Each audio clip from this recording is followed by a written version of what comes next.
যেহেতু আজি 5 জুন, আজি বিৰাট ভাল দিন, কিয়নো আজিৰ দিনা আমি নহয় অকল স্কুলতহে ৰুব লাগে গছ, এইবিলাক এইটো কথা নহয়। কিয়নো গছ অকল স্কুলত থাকিব লাগে এইটো কথা নহয়। গছ এটা ভাল, কিয়নো গছৰ পৰা আমি অক্সিজেন পাওঁ, আৰু গছ আজিকালি নাইকিয়া হৈ গৈ আছে। আৰু আমি আমাৰ ল'ৰা ছোৱালীক আমি ক'ব বিচাৰিছোঁ যে আমাৰ লগে লগে আমাৰ জীৱনৰ লগতে যি আমাক প্ৰয়োজনীয় গছ লগাব লাগে, সেইটো নিশ্চয় এটা ডাঙৰ কাম। সেইটো আমি আমাৰ ষ্টুডেণ্টবিলাকক ক'ব বিচাৰিছোঁ।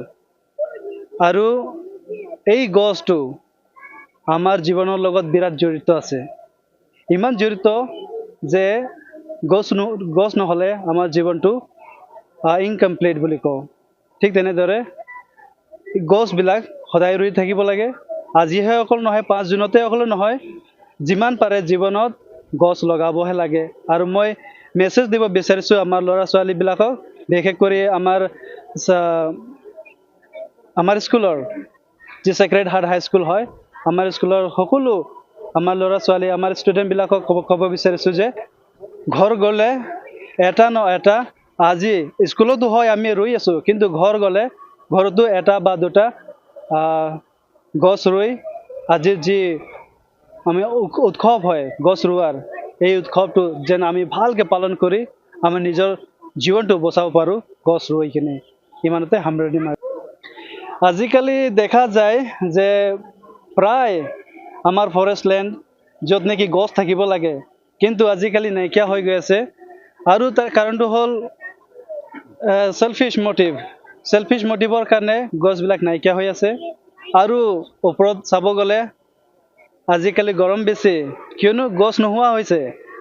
আৰু এই কাৰণটো কোনো জীৱ জন্তুক আমি দিব নোৱাৰোঁ।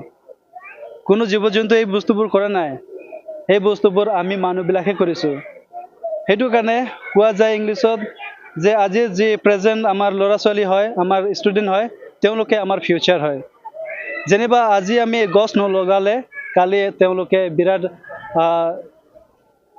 সিহঁতৰ জীৱনটো ভাল নহ'ব ইন দ্য চেন্স, মানে সিহঁতৰ যিটো নেকি পাবলগীয়া আমাৰ ওচৰ চুবুৰীয়া আমাৰ নেচাৰৰ পৰা সেইবিলাক বস্তু নাপায়। তো মই আশা কৰিছোঁ আৰু লগতে বিনয় কৰিছোঁ যে আমাৰ ফৰেষ্ট ডিপাৰ্টমেণ্টৰ যিমান নেকি অফিচাৰ্ছবিলাক আছে, তেওঁলোকে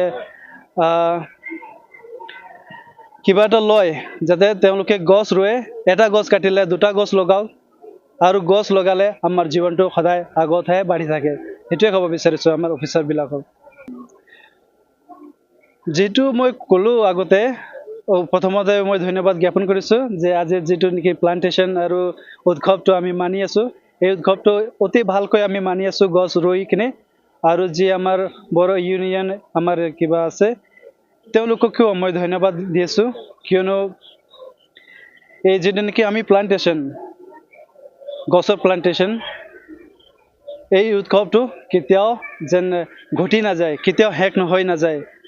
হ'ব পাৰে আমাৰ গছবিলাক কাটি কিনে আমি নাইকিয়া কৰি আছোঁ, কিন্তু আমি যদি নাইকিয়া কৰি দিওঁ গছ ৰোৱাত, তেন্তে আমাৰ জীৱনত আটাইতকৈ ডাঙৰ প্ৰব্লেম হ'ব পাৰে। কিবা অলপ দেৰি পাছত, অলপ বছৰ পাছত, আজি নহ'লেও এবছৰত নহ'লেও 5 বা 10 বছৰ 20 বছৰৰ পাছত এই প্ৰব্লেমটো আহিব। তো যি কামবিলাক তেওঁলোকে কৰি আছে, ইমান ভাল কাম, মহান কাম, এই কামটো যেন সদায় আগত বাঢ়ি থাকে মই কামনা কৰিলোঁ। আৰু ইমানতে কৈ কিনে সামৰণি মাৰিছোঁ। ধন্যবাদ।